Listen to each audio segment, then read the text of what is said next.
the most famous goal of Chris Billy's life. Is this the moment for Lee Fowler? It is. Take your place in Division 2, Huddersfield Town. Thank you. Ruby and Steve Simonson's boots now. He's missed. Steve Simonson clears the frame of the goal and collapses in a heap of tears. Huddersfield Town are promoted. Mustafa Schindler has a chance to write his name in Huddersfield Town legend. And he takes that chance!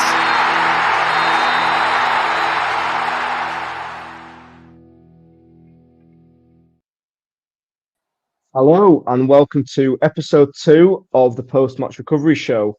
Again, I'm joined by Joel, and today we'll be taking you through the post-match reaction of Huddersfield Town's 1-0 win against Shrewsbury Town. Joel, another win, 3 points on the board. Happy days. Yeah, I mean, I feel like I'm sort of sitting here in this similar position to last week where I'm sort of saying, performance wasn't great, but 3 points. And at this stage of the season, that's all that really matters, isn't it? Exactly. So 3 league wins in a row for Town and into the hat in the Cup, where we play Walsall on Tuesday. It wasn't all smiles, was it, today at the John Smith Stadium? However, Town got over the line through a 25th minute goal from Loney Callum Marshall, who has scored 2 goals in 3 games. So good start for Marshall, and it shows that we've got a bit of youth and hopefully a bit of goal scoring. Yeah, exactly. I mean, Marshall's coming here with everything to prove. And, his last spell at West Brom didn't really work out. But to get off the mark early with 2 goals in 3 appearances, I think it is, it doesn't get better than that. If he finishes like that to the end of the season, he'll score a hat. Exactly. It's a good start. And let's hope Callum, like his other striking colleagues, find the net a bit more this season. We are expected to be joined by podcast veteran Cozzy. However, he's not joined us yet. So fingers crossed Cozzy joins us. But before we get into your reaction, and there's a lot of it, so thank you for contributing on Twitter and all the various social media platforms. We'll just very briefly go over today's game, positive and negatives. So obviously, positive is we won 3 points, 3 on the bounce, but Town weren't that convincing again, were they? I think we shouldn't really gloss over the fact that we were quite lucky to come away with 3 points. Yeah, lucky is certainly one way of putting it. I think a clinical team, a team maybe a bit more capable of creating chances. No offence to Shrewsbury. But, John Marquis, a striker, their only striker on the pitch today for most of the match. He's not been a clinical striker in this league for years now. I think many people were surprised when he moved to Shrewsbury this summer. They had no attacking threat, Shrewsbury, but I feel like we tried our best to give them a goal, which is, that happened last season too many times, and too many times last season they took their chances, and today Shrewsbury didn't take their chance. And I think if they had someone a little bit more clinical up front, we could have really paid a bigger price. Precisely. I think you can look at it both ways. I mean, Town were very, very lucky to come away with 3 points. Now, is that the sign of a good team? Winners win. And it looks like this season will be up there, and you can't always win pretty. So to have a result like today go in our favour is quite positive. However, better teams, again, no offence Shrewsbury, they are bottom of the pile. Better teams will, and I'm sure they will look to exploit Town's weaknesses. So it will be interesting to see when we come up, up against the likes of Charlton or Bolton or someone who is proven in this league to be quite a threat. However, that is all to be seen at a later date. Now, again, I'll thank you for your input on Twitter today, or X, whatever Elon wants us to call it. And there's a very mixed bag of comments here, Joel, isn't there? But I think there's a general consensus that Town are ever so slightly weak defensively. So I think that's something Kevin and his team will want to look into for the remainder. Let me try again. For the remainder of the transfer window. God, it's 8 o'clock on Saturday night. You can tell. So, someone said here Da Vinci, not the Da Vinci, but that's the name on Twitter, so I call him that. I think it showed why we evidently need an athletic defensive midfielder and a striker. Today, Town's midfield were not at the races at all, and all three of them, Hogg, Wiles, and Evans, just didn't glue together, did they? No, I think Da Vinci's calls for an athletic midfielder are certainly valid. I think too many times today, Hogg found himself backpedaling, chasing after his man who'd skipped past him. I think the other two, Wiles and Evans, they just did not look coherent. I think you look at that Peterborough performance, first game of the season, and you think, wow, like we've got the second coming of Xavi and Iniesta here, like unbelievable. They just look made for each other. But today, I mean, did they complete a pass to each other? Were they ever like? It looked like two different players playing on a different team, but they're wearing the same colours. Like, what's gone wrong from Peterborough? Yeah, we'll give them the benefit of the doubt. They've played 3 league games, and especially our new signings in certainly Evans. Is it teething problems? Yes, I think so. Is it just a bad day at the office again? I think so. But certainly, I think Joel and Da Vinci here, you've got a case here to say that we weren't really, really at our best today. Evans got on my nerves, to be honest. Yeah, it was, and it's a shame because 2 weeks ago at Peterborough, he looked really confident. Now today, like you said, he couldn't really complete a pass. He was just 1 or 2 moves behind the rest of the team, and there were certain times in the game where you think, just simply get the ball, get your head up and pass it. And there were just times today where I thought Anthony could have been a bit more clinical and a bit more creative. So let's hope, because we know how good he is. We've seen his record at Bristol Rovers, and again a 90-minute display at Peterborough of how what an encouraging player he is. So let's give him the benefit of the doubt. There is again one player beside him who's causing a bit of controversy, let's say. Matt says, don't want to overreact, but Ward and Hogg, now Hogg's the guy we want to talk about here, look out their depth even at this level. Yeah.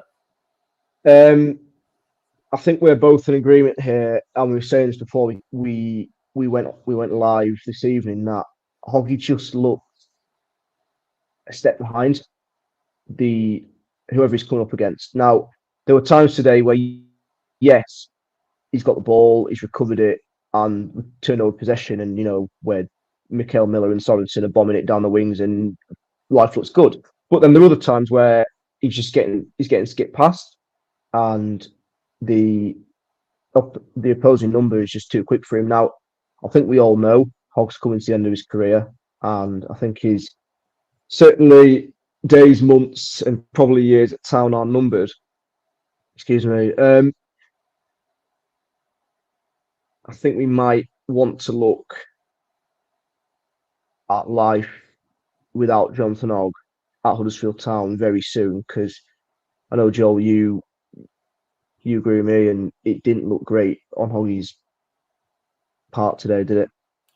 No, well, when Hogg signed his contract extension this summer, there was a lot of talk from Cartwright, from Duff, from Hogg himself about managing his minutes, and to me that implied he'd be there, he'd be in the dressing room, he'd be used on occasion, off the bench, in cup games, maybe when we needed to bring a bit more control to a game.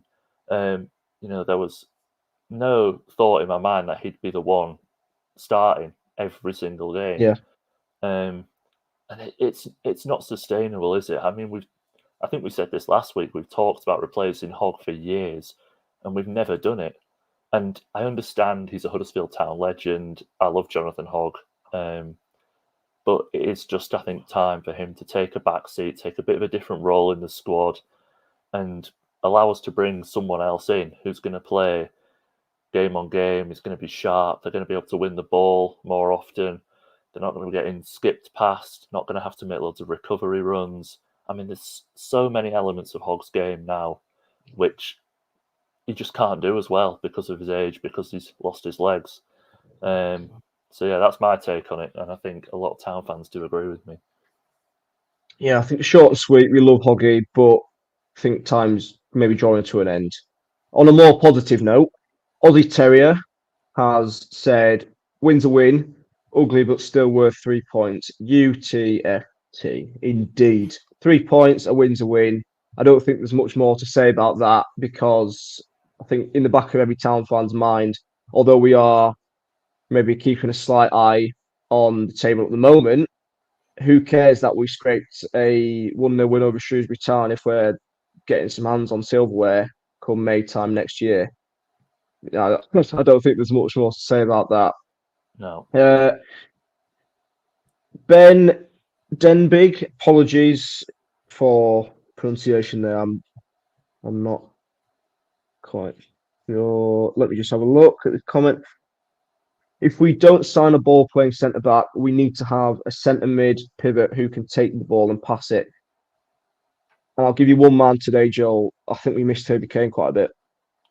Yeah, it was, evident when the lineups came out, something must have been wrong with Herbie Kane because there was no way that he was not going to be included in the squad. I kind of almost did expect him to start today instead of Hogg. But no, it's apparently he's pulled his groin and will be out for 3 to 4 weeks. So that's going to be a big miss. And I certainly think today he was a big miss. Again, I said this last week, I don't want to sound like a broken record, but I've not seen a Town player manipulate the ball in midfield as well as him since the days of Aaron Moy. His touch, his way of pass, his vision, they're all sublime. And I think today, especially when you've got Hogg in there, they're polar opposite types of players. Hogg, I found him, hiding from the ball quite often today, behind his man. And I thought Kane just does not do that. He shows for the ball. He wants the ball every single time. And if we're talking about progressing the ball up the pitch, as the comment said, if the centre-backs aren't going to do that, you need a midfielder who can. And you're right, Herbie Kane was a huge miss today. Yeah, let's hope the injury's not too bad because in spells, Herbie's looked really encouraging from what we've seen so far. Daniel Stavanto says, first half were decent, second half dreadful. Thankfully, it was against a team that'll probably be towards the bottom end of the league rather than the top end. The last 3 games we've been really poor in the second half and big improvement needed next week. It's interesting because from what I've seen, Michael Duff likes to take football games half by half. He likes to win half the football. Now, that's something he's raised quite a bit. And for the games, certainly our past 2 home games, we've really not been so exciting and easy to watch for the remaining 2 halves. So I think that's something Town will want to improve. And it's just another reminder today, League One is not going to be an easy ride. By no means are we going to turn up and play Stevenage and Shrewsbury. I mean, to their credit, they did give us a good go, both games really. That's gonna happen more. We're not going to turn up and win 6-0 every week, are we? No, exactly. And bringing it back to that comment, he says the first half was decent. I'm not too sure I can agree on that. I think at half time you messaged and said, I'd love to be a fly on the wall right now because we were all expecting Duff was going to be giving them both barrels because the end to that first half was very, very lackluster. Pretty much after the goal, to be honest, the 25 minutes that followed or whatever. And you're right about Duff wanting to win half. That's something he's spoken about a lot.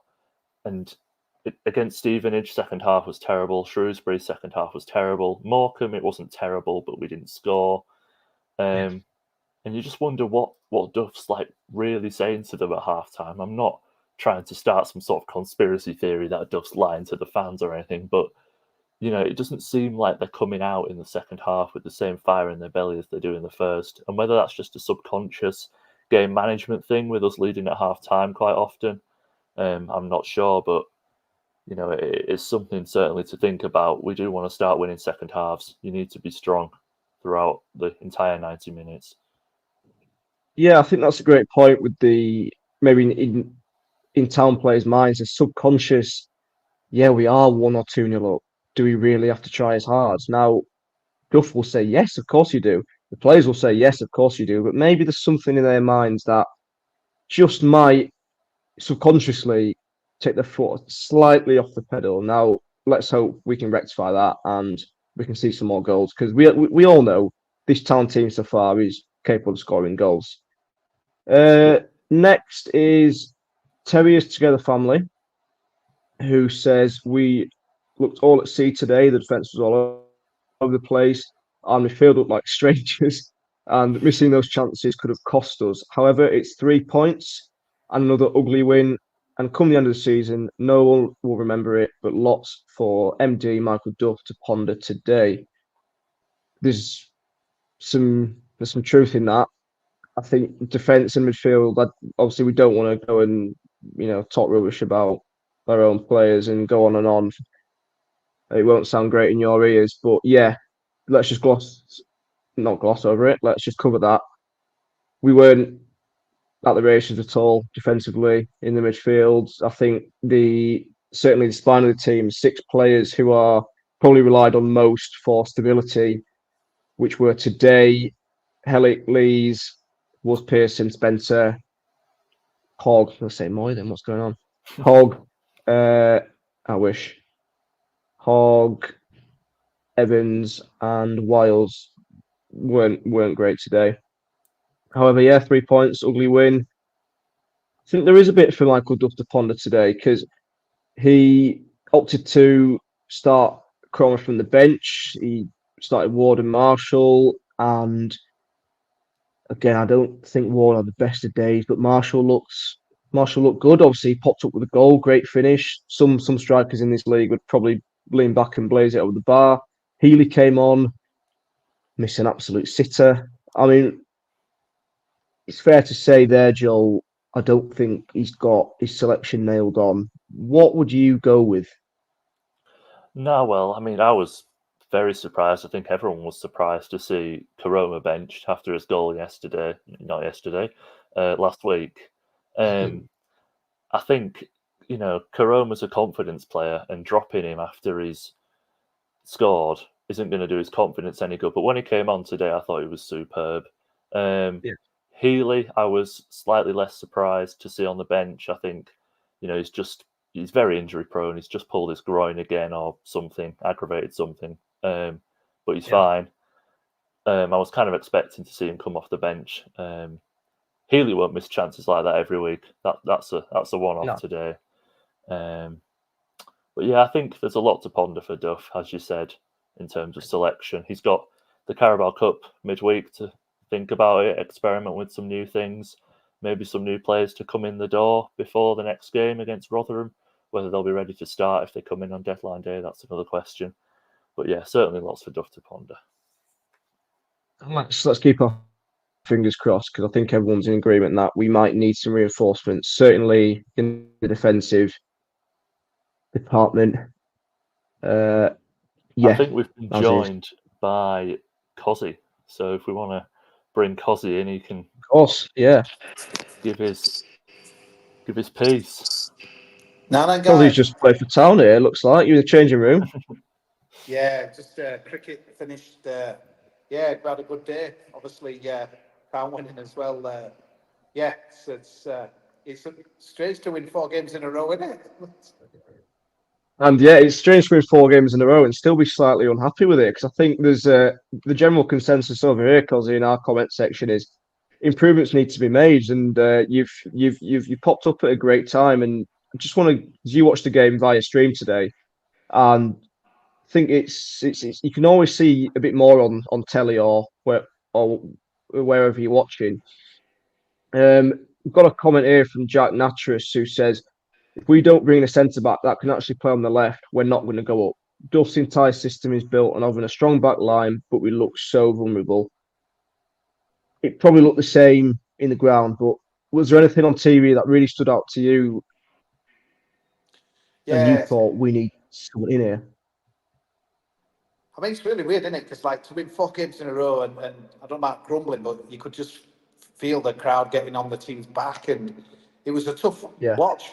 Tough watch today, wasn't it? A bit even more tougher than last week, to be honest with you. But obviously, the points is in the bag like last week as well. I thought Lee Nichols. I know I put a tweet out about it, but I think me included, to be fair, were just like didn't expect him to be around start the season. And to be honest, Chris Maxwell, you're kind of thinking, okay, a decent deputy, but I think today just shows why I'd be gutted to lose him in the window. Let's just hope he can stay, because that was a magnificent save. And then again, just shortly afterwards as well, they were huge moments. But yeah, I think, you know what though, guys, I mean, I've not seen a Michael Duff interview, but I can imagine he'll be as frustrated as we were. And we know the best is yet to come. And I think the worry, what about worrying thing, but I felt it before the season started, and nothing's changed my mind. It's hardly rocket science, but the lack of pace at the back is an issue for me. It's a big issue, and we've got away with it so far.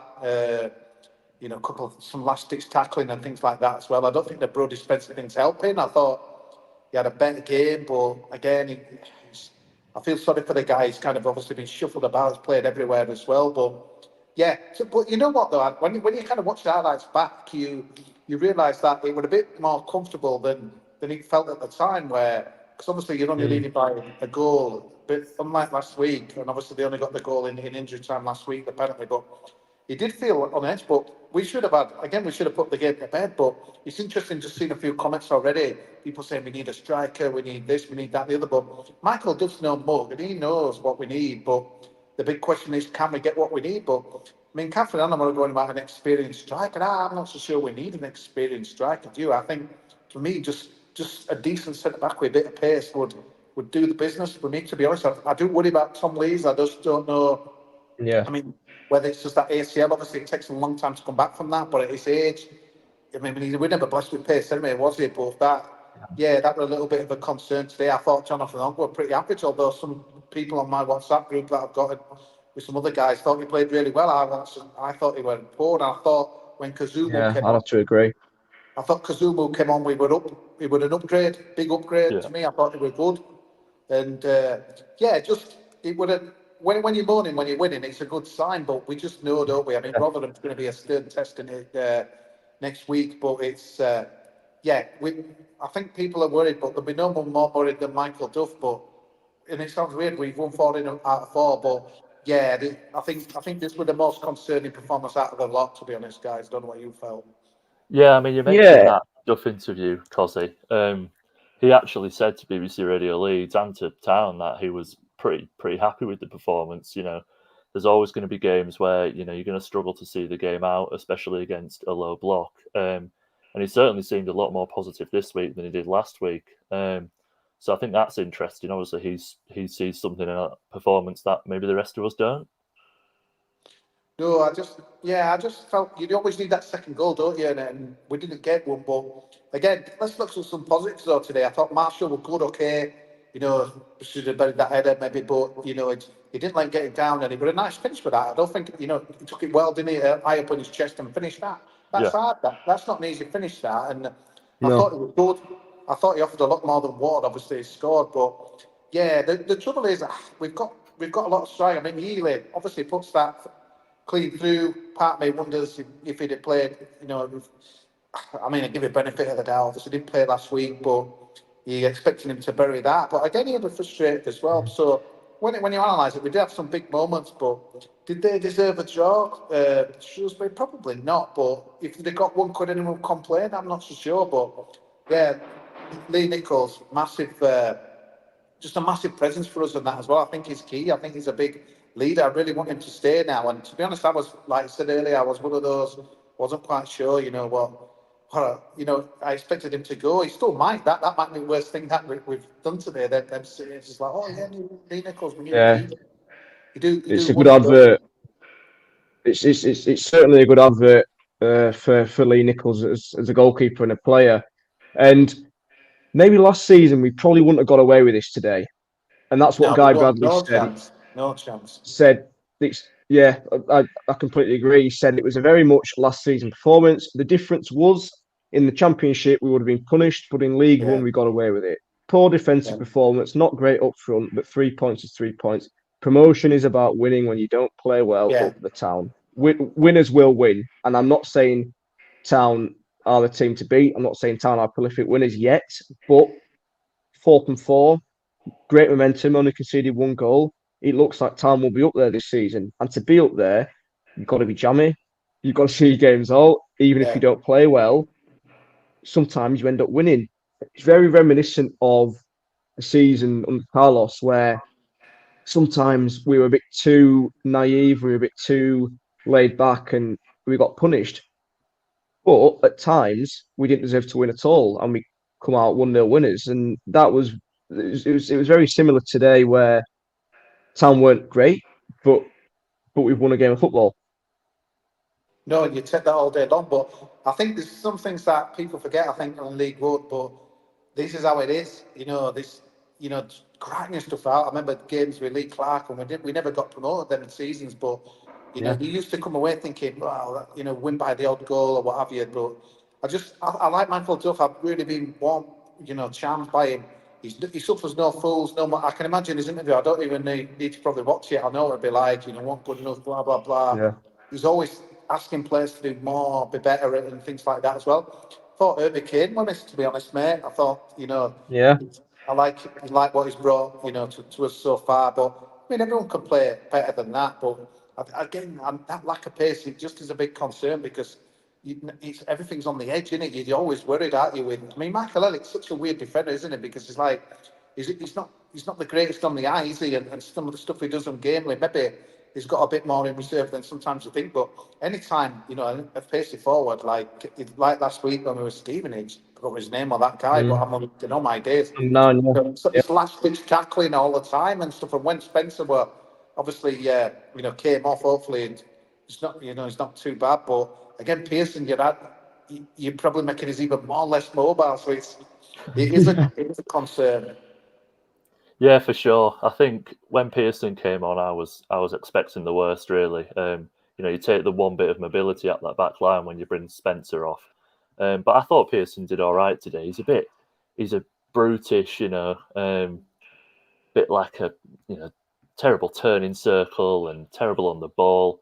And I said to Jay, him trying to wait a pass is like someone trying to play tennis with a sledgehammer. Do you know what I mean? It's just he just kicks it and it could go in any direction. But I think he did all right today, Pearson, for someone who's not had many minutes recently. But yeah, teams are just going to be like this all the time. They're coming to our place, they're just raising the game. I mean, obviously Blackpool game's off now, so it's going to be back-to-back aways, I think. Coming up, Rotherham's going to be a stern test. But I'm looking forward to that game a lot because, they've lost today at Wickham, so that all of a sudden I don't think they'll be under pressure in August, but the Steve Evans return is not exactly going well. So that's going to be such a big game. We've sold his allocation, so these are the games where you're thinking, right, can we lay down a marker? But yeah, gradually, bit by bit, it's we've won, but compared to the first performance at Peterborough, and then although the first half I didn't think we were all to write home about, the second half we were a lot better. Obviously Morecambe, but yeah, it's just good to win. I must admit, like when they put that 5 up at the end, I'm thinking, oh no, and they got that throw in, but but obviously Marshall, you keep forgetting. You think that maybe we were fortunate to win, but I think their manager probably said maybe they deserved to draw. But the trouble is, you can beat stuff into other games. They came into it on the back of a battering 4-1, won it by Peterborough. It was Peterborough, and we're thinking, we beat Peterborough quite comfortably, so it's going to be easy. But I'm just pleased. I think it's just one of those. You wake up tomorrow and you think, get in there, it's another win. Exactly. Brody Spencer's all right. And yeah, I think it might give Duff food for thought, mate, coming into the window. Obviously, they won't reveal their hand, will the club? But yeah, just I think it might be a surprise out next week as well. Got no rumours, no nothing. But I just wondered if we have to let someone go to bring someone in. But yeah, I think Hogg is. I thought at the start of the season, I mean, it's early days and probably Duff's trying to work it out, but I'm just thinking if Hog's starting every week, then we've gone wrong somewhere. And That's what maybe Joel said, yeah. Yeah. yeah, maybe Duff's looking at it and he's got to work it out himself. But yeah, when you're critical when you've won, it's a good sign, isn't it? This is I probably know, like City I fans know. like doing these podcasts every week. We've never done this for years now, so it's yeah. No, I'm pretty pleased, but it's obviously no one's going to get carried away with that today. But we've won, and you just know there's better to come from us, and that's well. If you want to go automatic, you've got to be winning. You know, you concede a goal like late on there, and you're thinking it just flattens the place, but. That training ground will be buzzing next week, Rotherham. Everyone want a shirt over for that game, so it's Yeah. yeah, it'll be good. But yeah, right, guys, over and out from me. But enjoy. Yeah, have a good Nice rest of the speaking show. to Thanks for you. coming on, Cozzy. See you See you guys. later. So yeah, I'll just follow on from Cozzy, who was in a very echoey changing room with a beer. Yeah. Class, love it. I think, like you said, there's a lot for Duff to think about, and we'll just close on this thought. It's a very good. These first 4 games, let's go 5, 6. It'll be 6 by next week at the next weekend Saturday Yeah. at Rotherham. These first, what will be 6 games, have been a brilliant litmus test for Duff, for Kevin, for Mark Cartwright, for Jake Edwards, of what we've achieved so far, what we can achieve, and what we need to succeed. And by succeed, I mean Championship football next year. It's a good position to be in, and whilst we are second in the league, only beaten by Stockport, who, wow, are flying. Yeah. I mean, Jesus, I couldn't imagine that, could you? 9 from 9. No, not But at all. it's a good place to be, and like Cosy said, we might even have a surprise in the window. And I think this week in the cup will give key players a good chance to rest. Bit of I mean, I'm assuming Spencer will be on the ice somewhere. You'll have probably not wholesale changes, but you'll see the likes of Tom Pender and maybe Matty Pearson come in and Chris Maxwell, and that gives Duff a good opportunity to rest his key men. But also, if someone pops up and surprise performance, like Jaheim Headley against Morecambe, why not throw Headley into the mix? Or I'm going to be bold here, but maybe throw Pender in if our midfield 3 aren't performing. It's a good problem to have, and all I can say for now is what a start. And it's really good to be not complaining, but picking faults in a team that have won 4 out of 4, and especially when that team is Huddersfield Town. Yeah, I mean, you want to try and avoid being, that fan, that insufferable fan who, even though they've won 10 in a row, they're being like, oh, well, this was wrong, this was wrong. I remember some Derby fans, last season, they were sitting second in the league, and sometimes they were, booing the team off at half time when it was 0-0, and I'm thinking, you Paul don't Warren, know poor what you've fella. got. Yeah, we're sitting at the bottom of the table with Darren Moore, and you're booing your team off who are in second. So you've got to sit back and be grateful and look at the positives. Sometimes we've not really done too much of that today, but yeah, I think this is the perfect start. Well, obviously it's a perfect start. We've got maximum amount of points into the next round of the cup. I think Duff's he's bedded in now. I think the work of sorting out his squad and sorting out his tactics is almost done, and will certainly be done by the time we get to Rotherham and the window's closed. But I think now is when the real work starts, because it's a long slog until that January transfer window. You've got to rotate your team. You've got to make sure your players' heads stay in the game.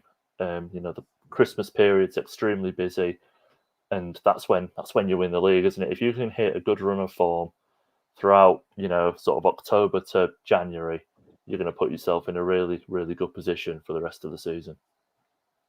I agree, and we can only hope, we can only wait, and I think that's quite a sensible thought to end on. Joel, thank you very much for joining me again. Thanks to Cozzy for his brief changing room stint. And hopefully next Saturday we will be back on your screens or in your ears talking about 6 from 6. But for now, thanks for watching, thanks for tuning in, thanks for commenting, and we'll see you soon. Goodbye.